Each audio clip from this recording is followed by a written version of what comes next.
ఆడుతుంది. బట్ ఆయన శివాజీ గారి గురించి మనకు అంత తెలియదు కాబట్టి తెలుగులో నాకు తెలిసి అంత ఆడకపోవచ్చు. ఏంటంటే మనం రాజమౌళి ఇచ్చిన ఇంపాక్ట్ RRR, ఈ బాహుబలి, ఆ ఫైట్ ఎలివేషన్స్ అన్నీ చూశాక ఈ ఫైట్స్ అన్నీ కొంచెం సిల్లీగా అనిపించాయి. సినిమా చాలా బాగుంది. ఒక హిందూ ధర్మం గురించి చాలా గొప్పగా చూపించారు. మతం మార్చుకొని మన మామూలు క్రిస్టియన్స్ చూస్తూ ఉంటాం, మా మతంలోకి రండి అనేసి. అట్లా మన హిందూ ధర్మం కోసం ఎంత కష్టపడ్డారు శివాజీ మహారాజు. వాళ్ళ బిడ్డ చావా అంటే పులి బిడ్డ అని అర్థం. చావా అంటే సంభాజీ మహారాజు ఎంత కష్టపడ్డాడని చాలా బాగా చూపించారు. బట్ ఆయన గురించి మనకు అంత తెలియదు కాబట్టి ఇక్కడ తెలుగులో కొంచెం డల్ అవుతుంది. బట్ ఒకటి నేను చెప్పాలనుకున్నది ఏంటంటే ఈ సినిమా గురించి, హిందూ ధర్మం కోసం చాలామంది చాలా యుద్ధాలు చేశారు. దాన్ని క్లైమాక్స్లో కళ్ళకు కట్టినట్టు చూపించారన్న. నిజంగా ఆ క్లైమాక్స్ చూస్తూ ఉంటే లిటరల్లీ ఏడుపు వచ్చింది. ఎందుకంటే అసలు మొత్తం కోసి ఆయన మీద ఉప్పు మీద చల్లి కళ్ళు లోడి నిజంగా హిందూ ధర్మం కోసం ఇంత కష్టపడ్డారా. మనం సింపుల్గా వచ్చి ఐమాక్స్ సినిమా చూసి సినిమా బాగాలేదు లవడా బుక్ అనేసి అంటాం, కానీ ఒక హిందూ ధర్మం కోసం ఎంత కష్టపడ్డారు, ఎన్ని యుద్ధాలు చేశారని చాలా క్లియర్గా చూపించారు. బట్ అది క్లైమాక్స్ ఒక్కటే ఆ రేంజ్లో చూపించారు. ఫస్ట్ నుంచి దాన్ని అలాగే తీసుకెళ్ళి ఉంటే బాగుండు అనిపించింది. ఫైట్స్ డల్ అయినాయి. ఫస్ట్లో చిన్న ఫైట్స్ అన్ని క్లోజ్ చేయించేశారనమాట. అదే అన్న కొంచెం డల్ అయింది. క్లైమాక్స్ మీద చాలా బాగా ఇంపాక్ట్ పెట్టారు. అంటే బాగా కష్టపడ్డారు. ఆయన గోర్లు తీసేయడం కానీ కళ్ళు లోడ్ వేయడం కానీ ఆ సీన్లన్నీ చూస్తుంటే మంచిగా అనిపించింది.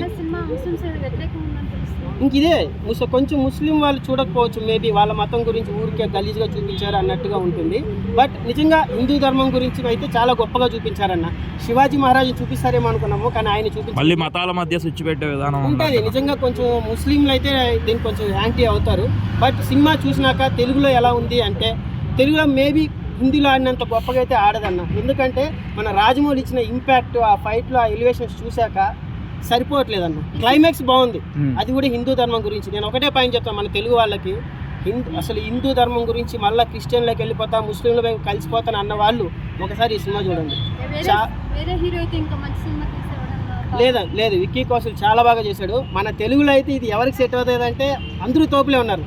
అల్లు అర్జున్కైనా చంపేస్తాడు, ఎన్టీఆర్ అయినా చంపేస్తాడు. మన అల్లు అర్జున్ తెలుగు కూడా ఎవరైనా ఇచ్చినా బాగా చేస్తారు. బట్ హిందీలో మాత్రం విక్కీ కౌశల్కే సెట్ అవుతుంది. పవన్ కళ్యాణ్ సెట్ అవుతాడా బ్రో? పవన్ అన్నది వేరే అన్న. ఇప్పుడు అవన్నీ విషయాలు మీరు మాట్లాడకూడదు. పవన్ అన్న గురించి పవన్ అన్న స్థాయి వేరు. ఆయన ఆల్రెడీ చేయాలనుకుందని చేస్తున్నాడు. ఎక్కడ పాలిటిక్స్ లో ఎవరికైనా దమ్ము ఉంటే, కొత్తలో దమ్ము ఉంటే ఆడపోయి ఎవరైనా డిప్యూటీ సీఎం అవ్వమని చెప్పండి.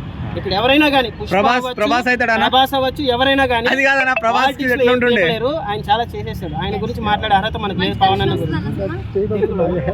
తెలుగులో అయితే డౌటే అమ్మ, కానీ కంపల్సరీ ఒకసారైనా చూడాలి. తెలుగు హీరోలో ఏ హీరోకి చావా గెటప్ సరిపోతుంది. ఒక పవన్ అన్న ఫ్యాన్ గా చెప్తానా, చావా సినిమా పక్కా సెట్ అయ్యేది తెలుగులో ఎన్టీఆర్ కి. మూవీలో 20% చాలా మంది రామ్ చరణ్ అంటున్నారన్న. రామ్ చరణ్ కూడా సెట్ అవుతుంది. బట్ మన అందరికి ఓపెన్ గా ఒప్పుకోవాలి కదా.